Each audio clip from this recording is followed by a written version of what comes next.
Buenas tardes, amigos. Gracias por permitirme entrar una vez más en su hogar en este esfuerzo que hacemos todas las tardes para llegar a ustedes lo más oportuno, lo más claro y sobre todo lo más verídico dentro de esta realidad que estamos viviendo los venezolanos.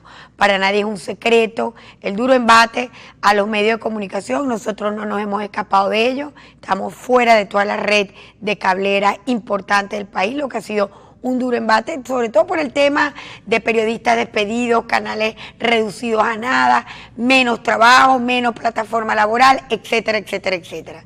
Pero muy doloroso ver que el régimen no para y entonces en este juego psicológico saca Fe y Alegría, saca 2 emisoras más y bueno, allí está el informe de la ONU que ha ido recogiendo lo que el gobierno ha hecho en los últimos tiempo en la reducción de la libertad de expresión. Esa es la verdad y la realidad.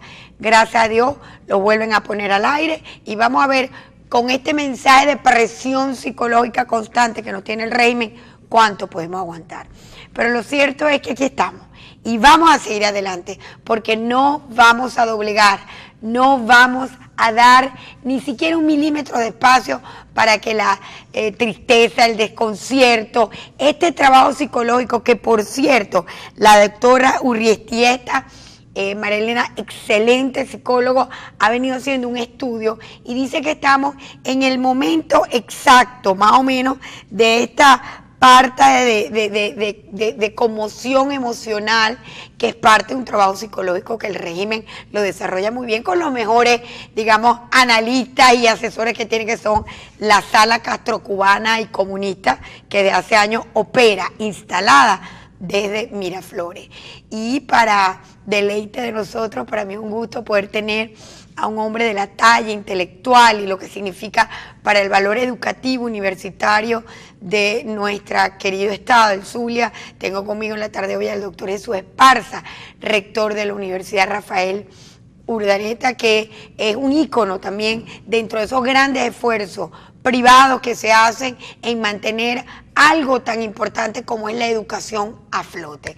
Bienvenido, doctor, es un gusto tenerlo. Indudablemente, perdone el intro tan sentido, no solamente por el tema de medios de comunicación, de la libertad de expresión, sino también por el tema educativo.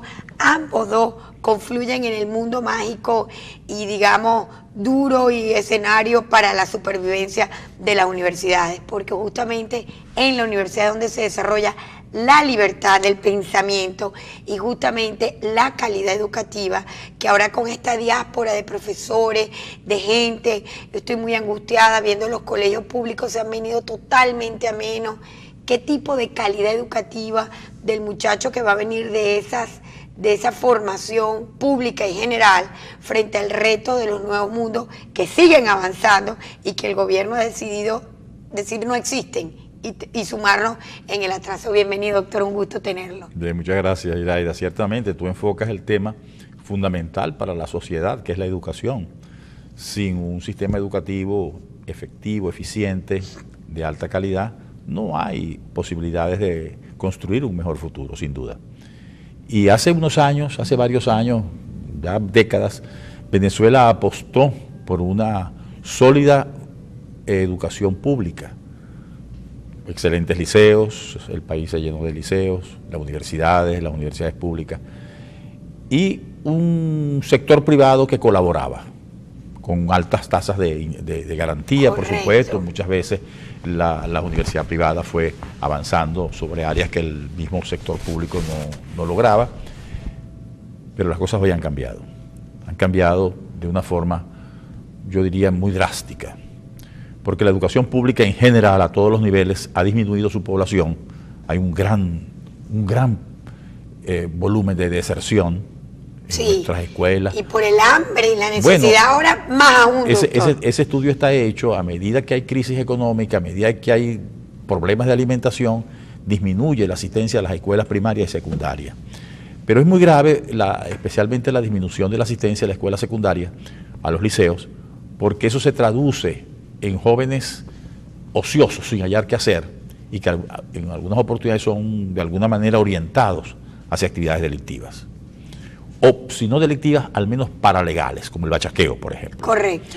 Y entonces ha afectado también a las universidades públicas. Las universidades públicas han mermado su población, mira, me atrevo a decir que en más de la mitad.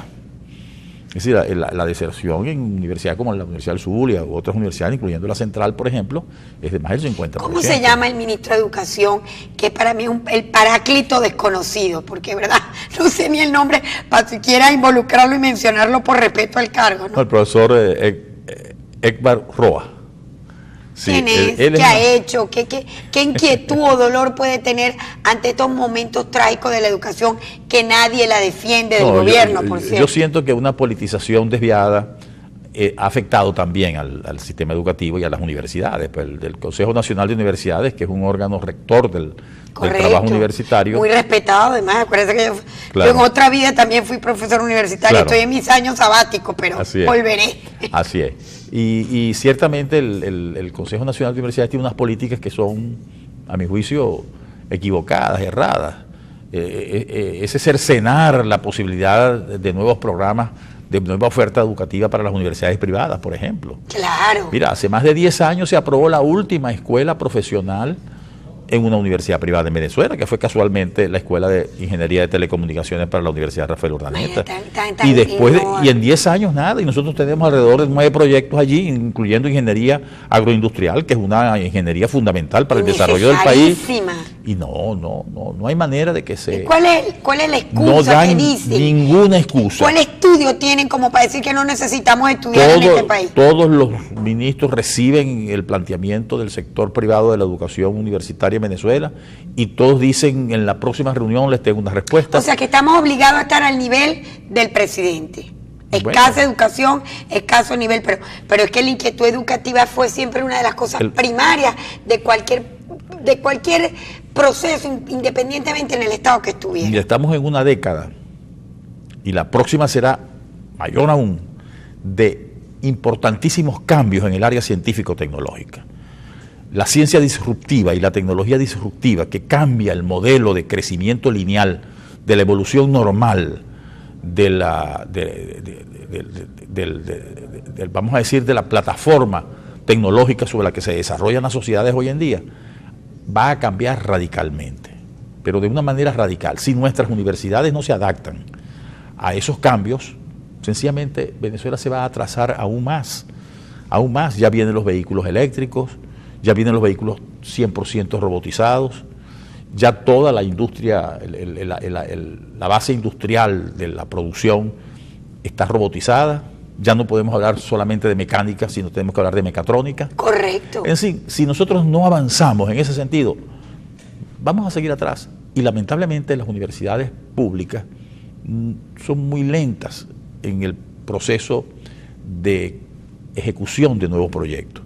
A veces es muy fácil aprobarla, porque incluso han aprobado masivamente carreras para algunas universidades públicas experimentales del Estado, y luego vemos cómo las cierran, porque no estaban bien preparadas. Ni siquiera le dan los títulos. Aquí yo tuve una denuncia de muchachos que estuvieron estudiando en estas universidades creadas por la Revolución y se vinieron a poner una queja formal, más de 7 meses sin título y no saben de qué paradero. O sea, es un desorden en todas las áreas que a uno le entristece el corazón, porque, doctor, los venezolanos están dando la hora en el mundo. Claro. Esta diáspora deja 2 cosas demostradas: que qué calidad y nivel educativo teníamos en el pasado, porque se fue nuestra gran reserva, y qué capacidad de trabajo tenemos los venezolanos, que siempre nos tildaban de ociosos y tal. Y miren por dónde vamos, en el mundo entero, ¿no? Sí, pero ya hay una pérdida.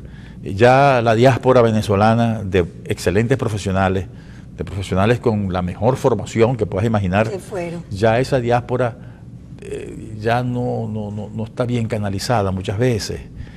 Bueno, porque yo no voy a repetir lo que dijo Enrique Blanchard, el rector de la Universidad Simón Bolívar, de que las universidades venezolanas estaban en el suelo, que sus laboratorios y sus bibliotecas estaban destruidos. No, yo no voy a decir eso.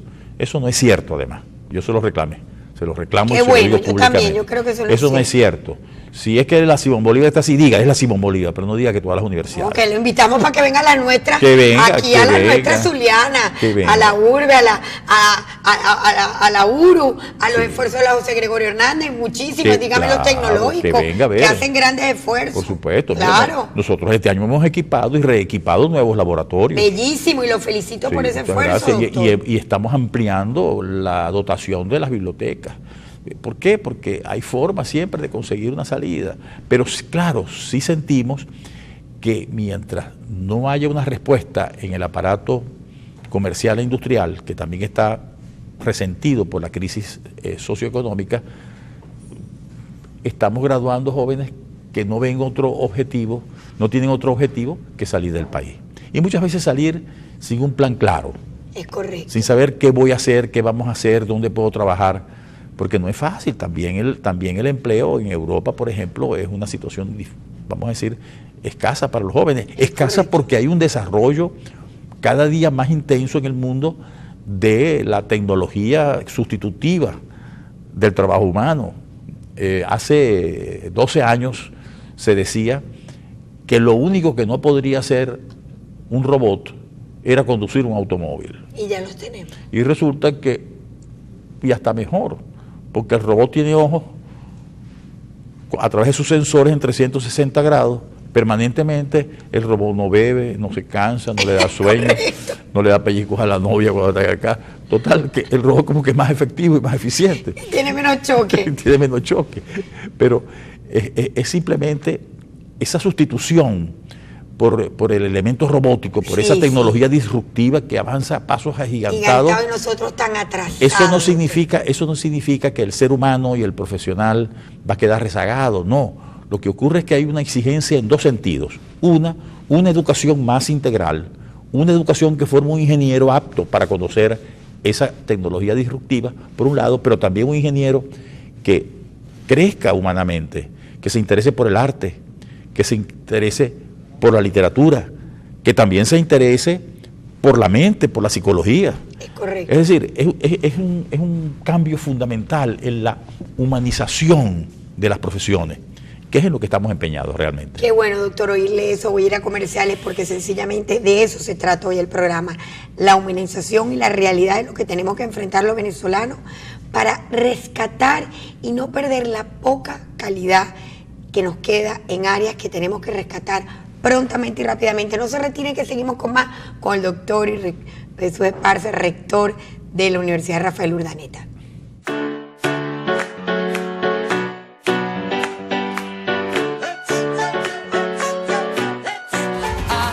Bueno, aquí yo sigo encantadísima con el doctor Jesús Esparza, rector de la Universidad Rafael Urdaneta, que ha sido también un ícono en darle tanto a esta ciudad en talento, en intercambio, ni digamos ese esfuerzo, o sea, la magna que nos ha permitido tener espectáculos de primera, tanto, doctor, que ha sido parte de ese esfuerzo de lo privado a lo universal y público, como lo dice uno, y que uno tiene que aplaudir con dos manos porque no tiene más. Iguales esfuerzos se han visto en la ciudad.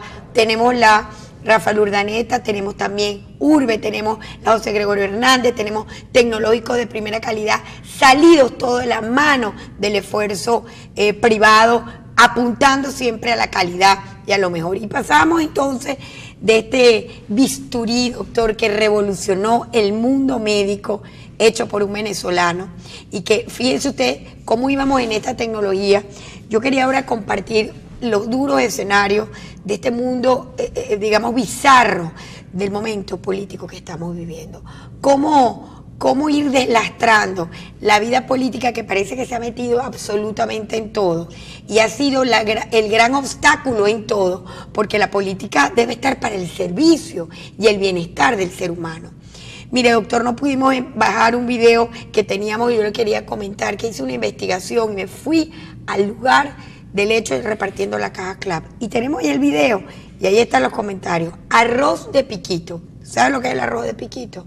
Ese es el arroz cortico, que siempre se usó para alimentar a los perros, a las gallinas, a los patos.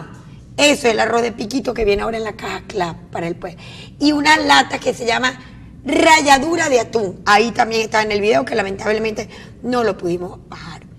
¿Cómo dentro de ese contexto puede decirnos a nosotros que el pueblo se puede desarrollar sin comida, sin capacidad de ingreso y además con un sistema que se ha vuelto tan pero tan perverso que no ve ni siquiera la necesidad y la tristeza de un pueblo que a veces camina somanámbulo por las calles porque puede pasar un día entero sin comer? Sí, yo veo con mucha preocupación la desnutrición prenatal. Es decir, la mujer gestante desnutrida que no puede transmitirle al feto lo elemental en términos de su alimentación. Porque la desnutrición infantil y la de los adultos es remediable. Es decir, una vez que llegue el momento, la persona puede nutrirse. Pero la desnutrición en el anciano lo conduce a la muerte inmediatamente, y en el nonato, en el feto, en la mujer gestante, produce unos efectos que son absolutamente irremediables.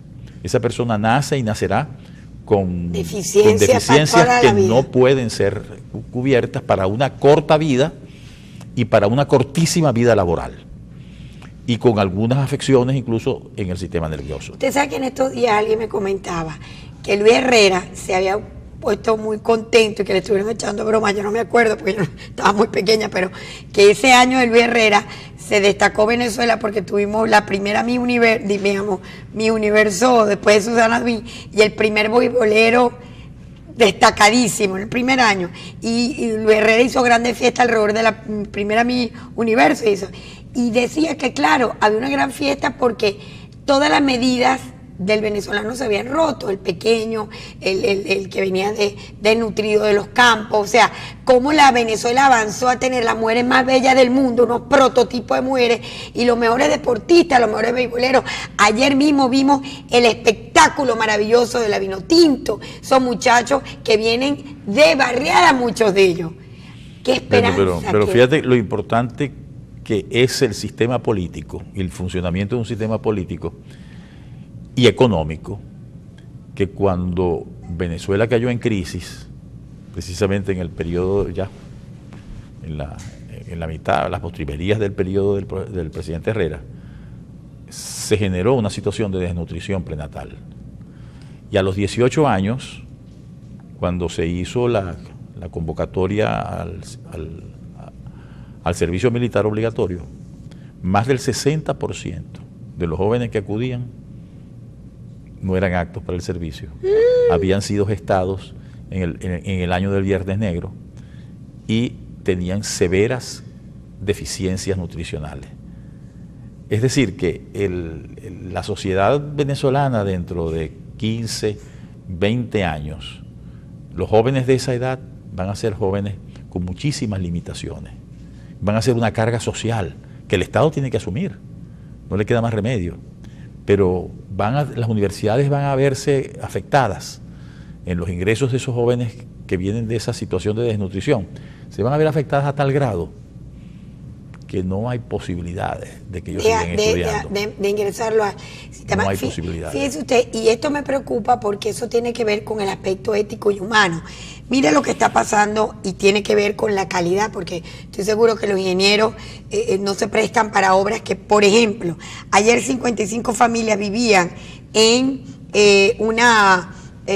lo que se llama en el sector Paulo VI y tuvieron que ser desalojadas, varios de ellos, porque los edificios 5, 6 y 7 ya presentan, inclusive la terraza 10, agrietas y situación de estructura comprometida, y todo ello de la misión vivienda. Es decir, gravísimo no solamente por el tema de darle lo peor a los más necesitados y una mentira y un engaño, y en contraste con la Venezuela que ellos criticaron, pero que sí había una calidad profesional y que no se atrevía a hacer las chapuzas de esto. ¿Cómo explicar el contexto de la Venezuela, de esos retos, frente a este desastre que por donde uno va abriendo los ojos ha sido la mayor estafa y el mayor engaño que le han hecho al pueblo venezolano? Claro, si se prescinde del estudio de suelos, de la calidad de los suelos, si se prescinde de la planificación urbana, es fundamental. No se pueden construir aquí y allá donde hay un terreno vacío. Hay una planificación urbana que respetar. el área de parques, el área de escuelas, el área de centros de desarrollo humano. Sí, hombre, no es simplemente hacer apartamentos para que la gente se acomode allí como sea, porque eso genera problemas de índole social tremendos. Bueno, nosotros recordamos el trasplante de barrios hacia el 23 de enero en Caracas, generó una subclase totalmente marginal, que desconocía el sistema de vida en esos superbloques, hasta que pasaron muchos años y lograron reacomodar culturalmente la vida en el superbloque. Hasta una canción muy linda de Joselo, ¿no? No sé si te acuerdas. No sé. Un superbloque. No, verdad, bueno, pero qué bueno que usted se acuerda. Pero no se te cayó la cédula. No. Está bueno eso, pero esos son de los recuerdos de la Venezuela bonita, claro, que esta revolución criticó y digamos estigmatizó a tal modo que hablábamos de una Venezuela de cuarta. Fíjate que ya dejamos de hablar de eso. Era José Lora, Simón Díaz el que la cantaba. Ah, bien, eso te iba a decir, porque José Lora no era cantante, claro. Simón Díaz era que era cantante. Pero fíjate que ya no se habla de una Venezuela de cuarta, porque es que resulta que la cuarta que ellos criticaron tanto resultó ser de primerísima al lado de este desastre de la Venezuela del resultado de esta revolución. Claro. Mira, sin entrar en el tema económico, que por supuesto que es importantísimo, fundamental, yo quiero insistir en el tema educativo, como tú has venido planteando, ¿no? Y el tema de la calidad de la educación. Y la calidad del maestro, la calidad del profesor. No se puede despreciar la necesidad que tenemos de los mejores profesores.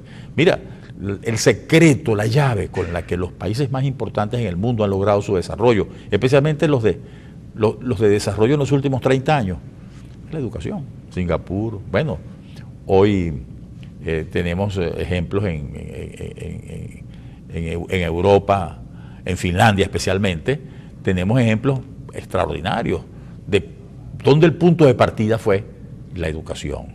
Por supuesto, también una administración honesta, correcta de los recursos, que permitió una sociedad más ordenada, una sociedad donde los valores de la convivencia pudieran haber sido cultivados adecuadamente. Podemos hacerlo. Yo creo que podemos hacerlo. Yo pienso que a pesar del déficit que en este momento se está acumulando, va a llegar un momento en que sí lo vamos a hacer. Pero no lo vamos a hacer solamente a punta de dinero. No.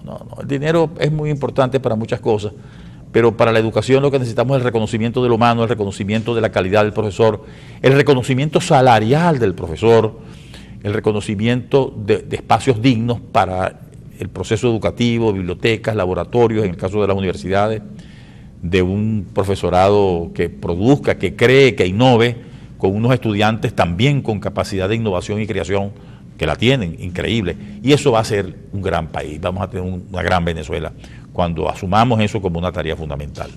Yo de verdad me encanta ese mensaje, doctor, y quisiera insistir en esa línea humana, tecnológica, que yo creo que es la que se tiene que dar ahora a la mano frente a los retos de los nuevos mundos y no abandonar el deseo de los nuevos mundos, porque a pesar de que nos tengan despojados en estos momentos de lo que siempre fue, digamos, el empuje del venezolano, uno iba a cualquier barrio y el sueño de una mamá era que el muchacho estudiara, o es mentira, doctores, ¿cuántos muchachos nos hicieron médicos, ingenieros, de todo, para arquitectos, comunicadores, con la plancha de la mamá o con la cocina de la madre? Entonces, eso nos lo robó esta revolución. Algunos recordarán la plaquita esa que se hacía de hierro forjado, ajá, donde el padre y la madre orgullosos colocaban en el frente de su casa, abajo del nombre de la casa, la plaquita de cada uno de los hijos con su profesión. ¿Verdad?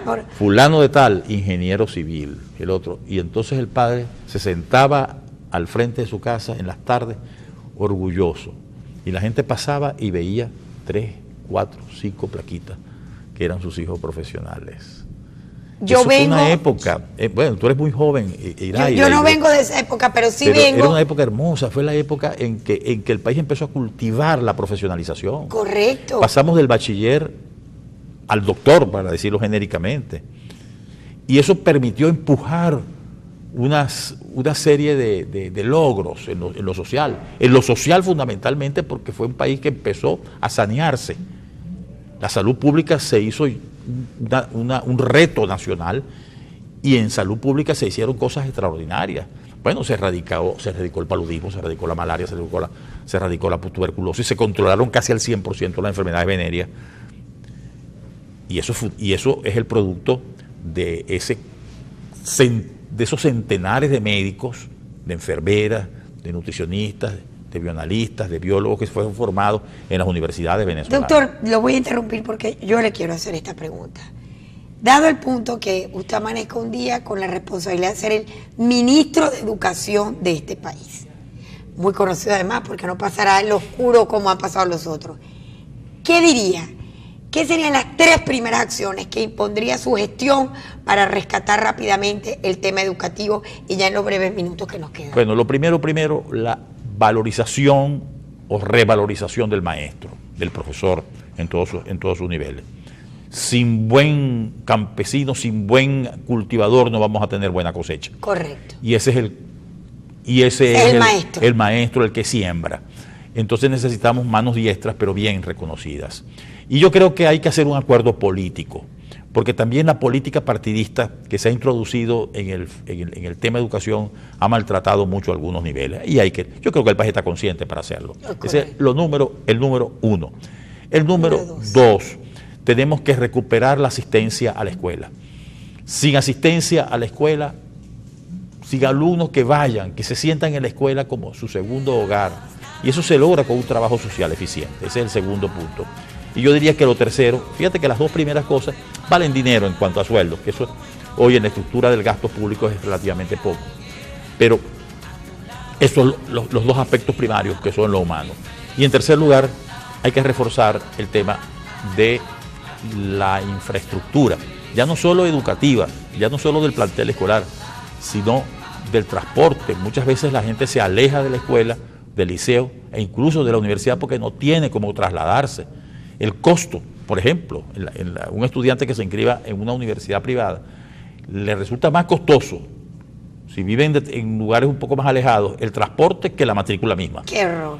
Entonces, eso no puede ser. En cualquier país del mundo, el estudiante empieza su carrera y hace su carrera universitaria con transporte gratuito, 100% gratuito. Qué bello, y no hay que ¿verdad? Quemar buses ni quemar carros para exigir el medio pasaje estudiantil. Sí. Eso es algo que es natural. Lo tuvimos además. Sí, señor. Y lo vivió Venezuela. Así es. Doctor, de verdad muy agradecida de esta conversación para oxigenar las ideas y los proyectos que sí tenemos para el país. Usted es un claro reflejo de esto y sencillamente esta es nuestra contribución a temas que son importantes y trascendentales en el rescate de la Venezuela posible, en el rescate, ¿verdad, doctor Esparza, que vendrá la Venezuela? Sí vendrá. Sí vendrá. Claro que sí. Así es. Pero espero un próximo porque pasa lo que pasa.